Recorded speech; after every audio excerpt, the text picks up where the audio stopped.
So yeah, instead of staying as long as how long what is happening? Friends, welcome back to my channel. My name is Cindy, and on this channel I share my personal development, self-healing journey with you, just sharing experiences anyway. So today we're going to be talking about things I wanted, like things I wish I knew when I was dealing with a breakup. So basically, how I would get over a breakup now. Stay tuned.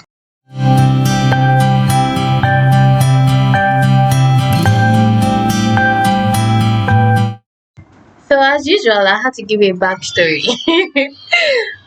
So now from like the past breakup I used to have before depression, or because I think depression was 2017, 16, thereabouts.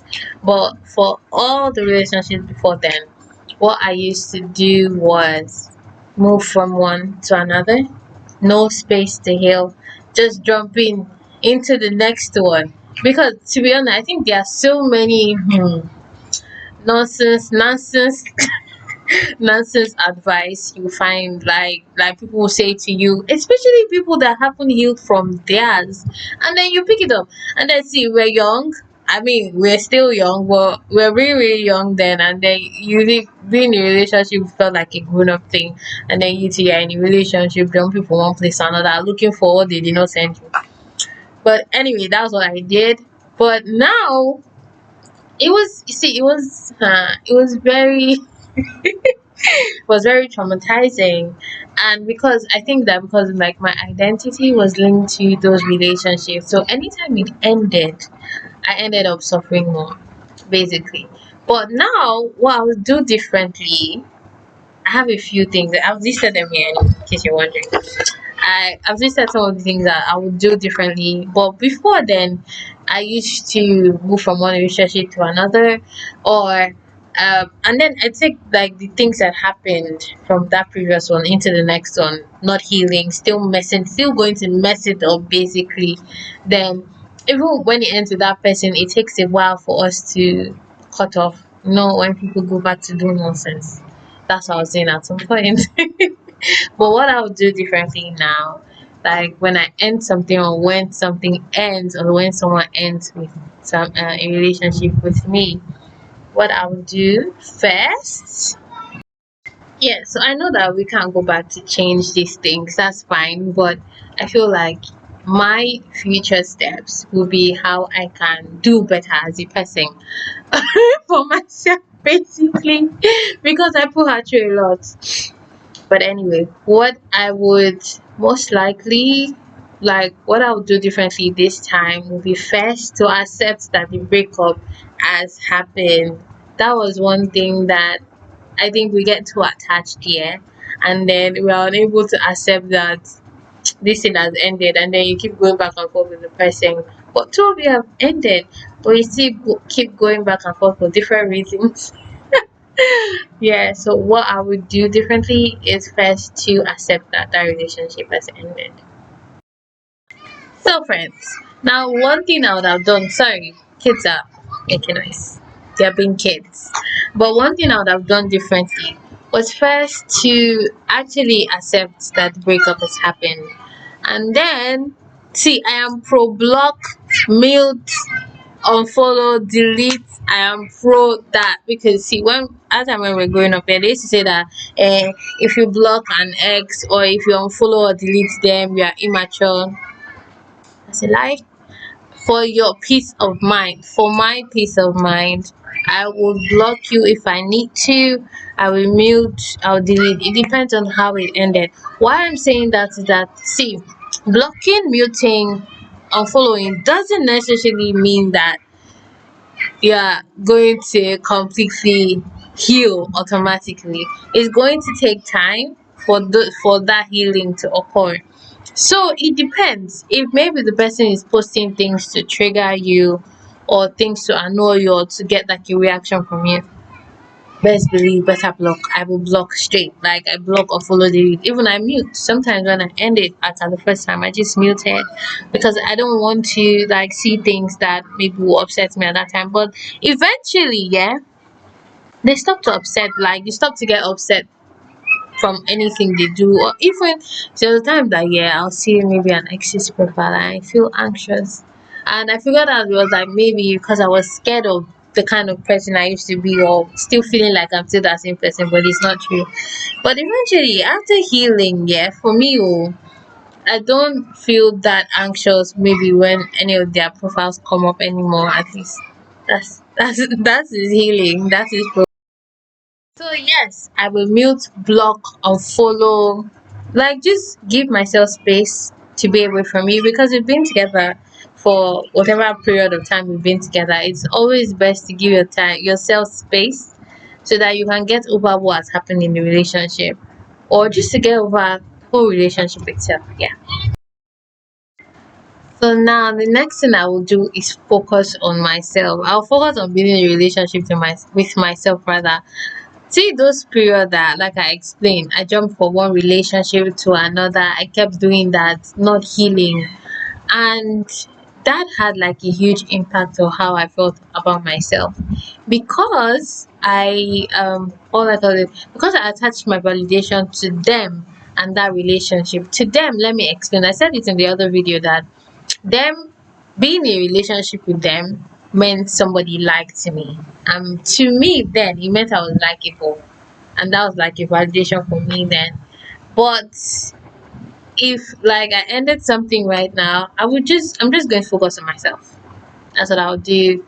I'll accept it happened, mute block if I need to, and I'm going to focus on myself next. Like that's I'm going to start like when I mean focusing on yourself. If you don't have any new thing like going on for you, you can have something. Maybe you have a list of things you want to do.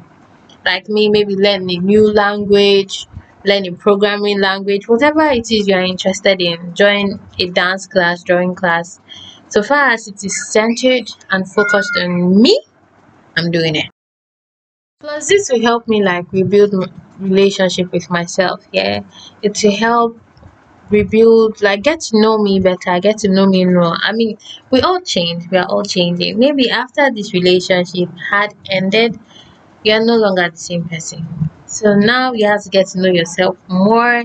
You have to spend time with yourself, because if there's any forgiveness or resentment you have to let go of, you would have to go back to building that relationship with yourself before you entered into the relationship with another person.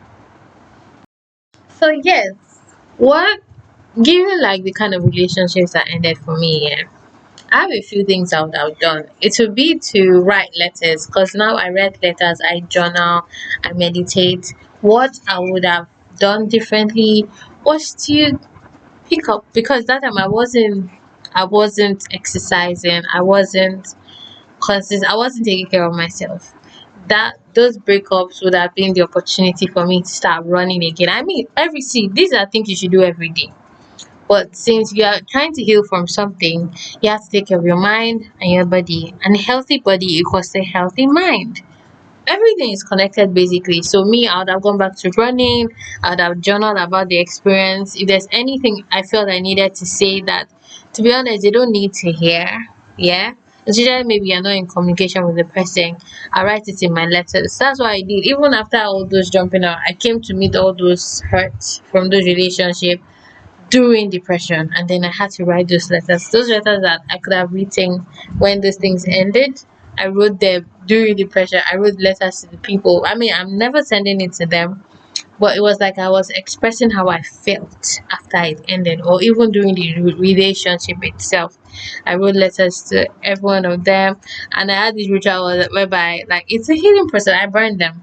Yeah, I burned them at the end of the year and things like that. But that's what I would have done. I would have journaled, meditated, wrote letters. Yeah, and like I mentioned, now doing things that are I find interesting, or maybe a new interest I've gotten could be painting.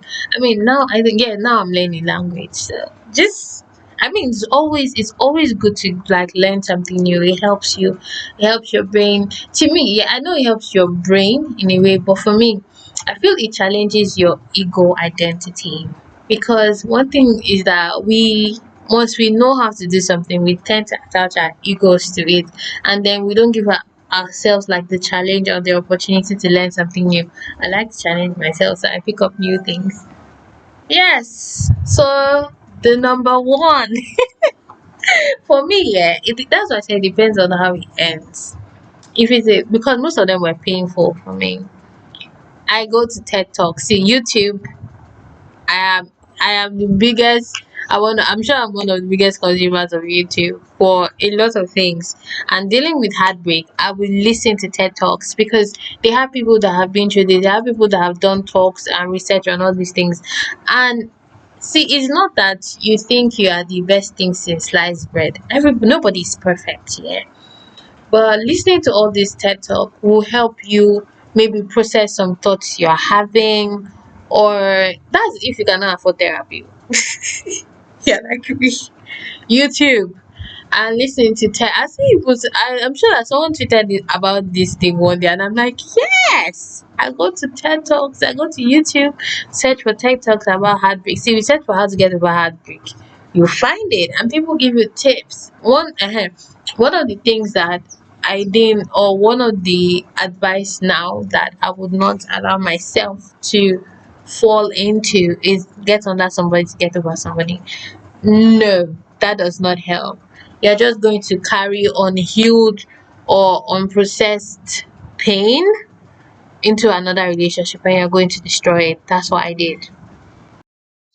Now I would give myself more time. Like, see, I'm not going to time the healing or whatever. I say I'm giving myself 3 months. No, I'm going to give myself space to do all these things, more grace, more time. See, because I think sometimes, yeah, we tend to time our grief. We think that, oh, by now I shouldn't be feeling this. By now I shouldn't still be crying. I shouldn't be hurt. But you cared about somebody. I mean, to me, yeah, I feel like maybe it's our beliefs about what forever is, and then it causes it to hurt more when things end. So me, I'll give myself more time, more grace. Time being that even if maybe 6 months later I am still feeling hurt, or I don't think you won't be as hurt as you were when it ended, but maybe some things can happen. You can get triggered. You can get, maybe you can see maybe their shirts or see someone that looks like them and you get triggered again and you feel that sadness. But the whole thing about personal development or learning how to master your emotions is understanding that it is just a feeling. You allow it flow, let it go. So now the major one, yeah, I know I said one was the first one. This major one is something that I agree with. Before, I didn't know what was the right thing to do outside a relationship. I felt like, yes, I needed more time, but I kept finding myself jumping from one relationship to another, but I didn't understand why. I mean, I later figured that out. That has to do with trauma or my inner child yearning, which was like the validation I needed. I didn't love myself enough, so I kept looking for it in other people. I talked about that before in another video, so let's pass that. But I read this book, yeah, The Lover's Knot. See, I got this book in 2014, 2015 at the bookshop. The bookshop was at the mall then, but I got like two books, but this was one of it. But I never read it. See, I kept saying I didn't have the time, but now it's like I read books now a lot compared to before. I was able to finish this book and I read it. It's fiction. It's about a girl too that went through heartbreak, basically. Her heart got broken. But one thing that I really like about it, I'm going to show it, was they talked about the heartbreak and when she met somebody new. And then she this, like, what it says is like they were supposed to go out on a date. That's the whole this thing. But she said, I just can't get into a new relationship until I am over the things that happened in the last one. And I agree with it so much. I really do agree with this. This is what I wish that I'm not regretting, but I wish that I knew that time. I would have given myself time to get over the things that happened in the last one. See, it doesn't have to be a bad experience or a negative one for you to need to get over it. No, it doesn't have to be. Even just love, when it's positive, pure love, you don't want to be kissing somebody else and thinking deeply about another person. about another person. You don't want to be under somebody and then you're envisioning fucking another person. Let me say that. You're envisioning doing stuff with another person. To me, like right now, that doesn't sit right with me. Also, it doesn't feel fair to the person. And I know that for me, I'm all about compassion to yourself and to other people too. If that was done to me, I wouldn't be happy about it. So me, I'd rather I go or get through everything that's happened in the previous one, good or bad, before getting to a new relationship. But if you want to get it, this is the lover's knot. I'm going to put the name and the author. I can't pronounce it. Author's surname, but it's clear something. I'll put it in the description in case you want to read it. It's really interesting. I really liked it. It was about quilting, but there was a lot going on. I really liked it. Yeah. So let's say this is my final one.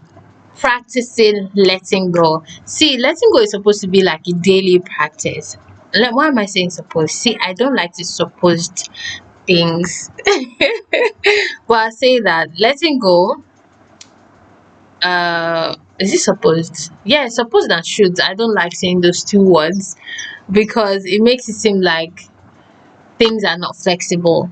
I don't know how to explain that here, but anyway, I feel like letting go is part of life. It's embracing life's impermanence. Things are not permanent. Things are always changing. Do you get? I know that we want to fall in love and spend the rest of our life with people that we are in love with, basically. But there are things that we can't control. But it is about us. To me, yeah. All what I think letting go or detachment is about, like even the Buddhists have defined it as that. To me, it's not about you not being present or being there.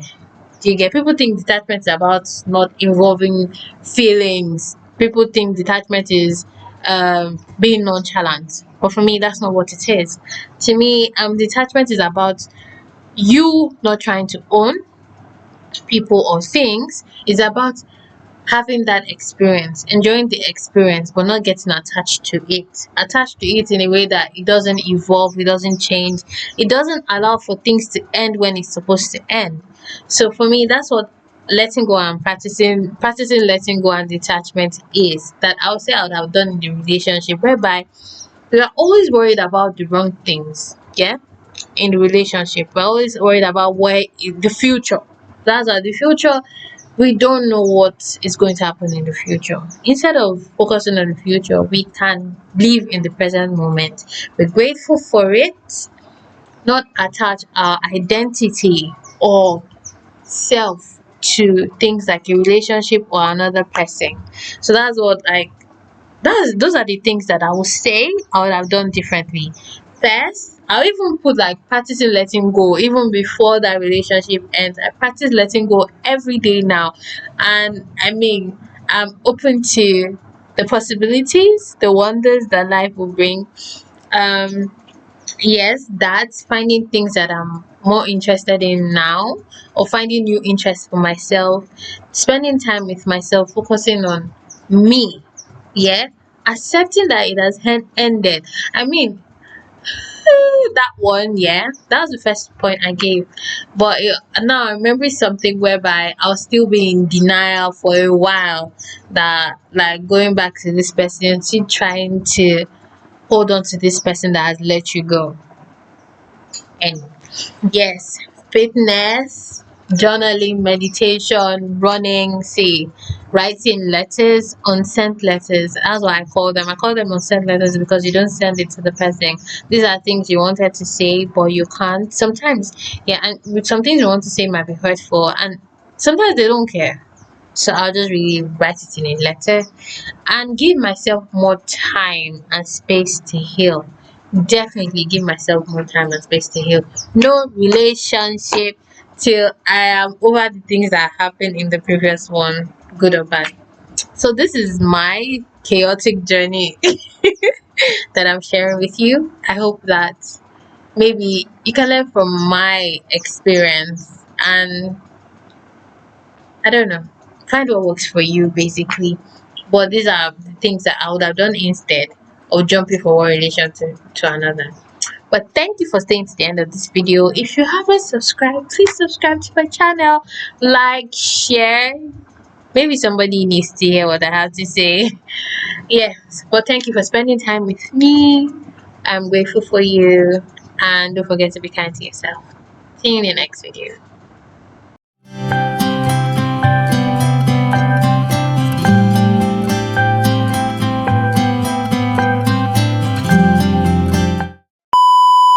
I used to stay longer, so instead of staying like as long as I stayed, longer than I was meant to.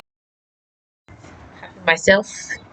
I look at like rich auntie, you know. Yeah, so I know that we can't go back to change these things. That's fine, but